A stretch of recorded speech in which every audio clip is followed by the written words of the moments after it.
জিদ্দার return gift কোনটা দেওয়ার chance বেশি, খাকি টু নাকি lion? Hey guys, welcome to my channel. আমি মহারাজার। এখন আমরা কথা বলবো হচ্ছে জিদ্দার রিটার্ন গিফট বলতে জিদ্দার বার্থডে রিটার্ন গিফট। আর বেশি দিন নেই, আজকে 25 তারিখ, কালকে 26 তারিখ, মানে আর একদম কাউন্টডাউন স্টার্ট হয়ে গেছে। আর মোটামুটি হাতে রয়েছে আমাদের অলমোস্ট 4 দিনই ধরা যেতে পারে, কারণ 30 তারিখ দিনটাই তো আমরা সেলিব্রেট করবো। তো অলমোস্ট 4 দিন রয়েছে, কাল থেকে থাকবে আর 3 দিন হাতে। মাই গড, মানে জিদ্দার জন্মদিন আসছে, আমরা সবাই জিদ্দার বাড়ির সামনে যাব, উৎসব করব, আনন্দ করব এবং একটা সেলিব্রেশন করব। তো এই মুহূর্তে দাঁড়িয়ে সত্যি কথা বলছি, মানে আমি খুব এক্সাইটেড অ্যাবাউট যে জিদ্দা কী নেক্সট নিয়ে আসলো। সত্যি কথা, এটা নিয়ে খুব খুব খুব মানে কি বলবো, চ্যালেঞ্জে রয়েছি, খুব টেনশনে রয়েছে যে কী নিয়ে আসবে জিদ্দা।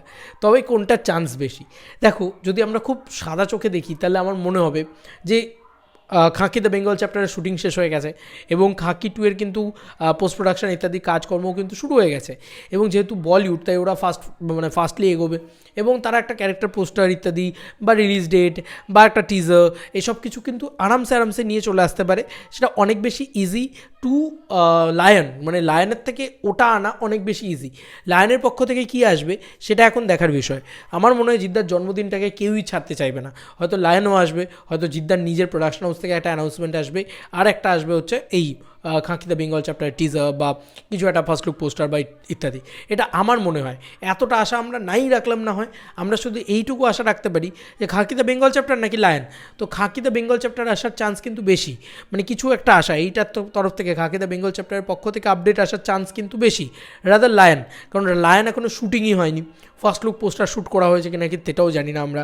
শুধু প্ল্যানিং চলছে, প্রোগ্রাম চলছে, প্রি প্রোডাকশন চলছে, এইগুলোই আমরা শুনতে পাচ্ছি। তো এখন দেখার বিষয় জিদ্দা কোনটা দেন। জিদ্দাকে প্রেডিক্ট করা অসম্ভব। জিদ্দা সবসময় মানে একদম আনপ্রেডিক্টেবল একটা পার্সন। তো জিদ্দা কখন কী করেন আমরা কেউ বলতে পারি না, যখন তখন যা কিছু নিয়ে চলে আসতে পারে। দেখো, মানুষ ছবিটা যখন রিলিজ হওয়ার কথা আমরাই তো জানতাম না, আমরা যারা সোশ্যাল মিডিয়াতে আপডেট প্রোভাইড করি, আমরাই জানতাম না যে মানুষ ছবিটা কবে আসবে। এটা নিয়ে কোনো ধারণাই ছিল না। বাংলার দর্শক তো ছেড়েই দাও। তো জিদ্দা না জানিয়ে শুনিয়ে আসে না। জিদ্দা যখন আসে হঠাৎ করে আসে, আর যখন আসে সেটাই ওর টাইম হয়ে যায়, উৎসব হয়ে যায় সেই টাইমে।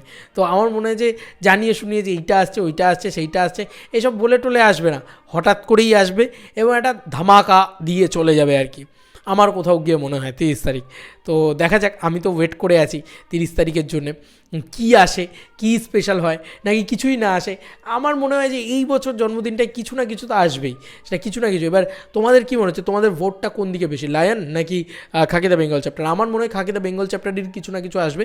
লায়নের নাও আসতে পারে, জিদ্দার পক্ষ থেকে কোনো ছবির অ্যানাউন্সমেন্ট নাও হতে পারে। তো খাকি দ্য বেঙ্গল চ্যাপ্টারের একটা কিছু আসলেও আসতে পারে, দেখা যাক। যদিও খাকি দ্য বেঙ্গল চ্যাপ্টার কিন্তু জিদ্দার হাতে নেই, কারণ নেটফ্লিক্সের হাতে আছে। দেখা যাক জিদ্দার জন্মদিনে কী আসে, কেমনভাবে আসে, আর যাই আসুক না কেন আমরা উৎসব করবো। তো এই ছিল এখনকার মতো ভিডিও। তোমাদের আর কি মতামত এই ভিডিওটাকে নিয়ে জানিও কমেন্ট সেকশনে। চলো বন্ধুরা, নতুন কোনো ভিডিওতে দেখা হবে, বাই।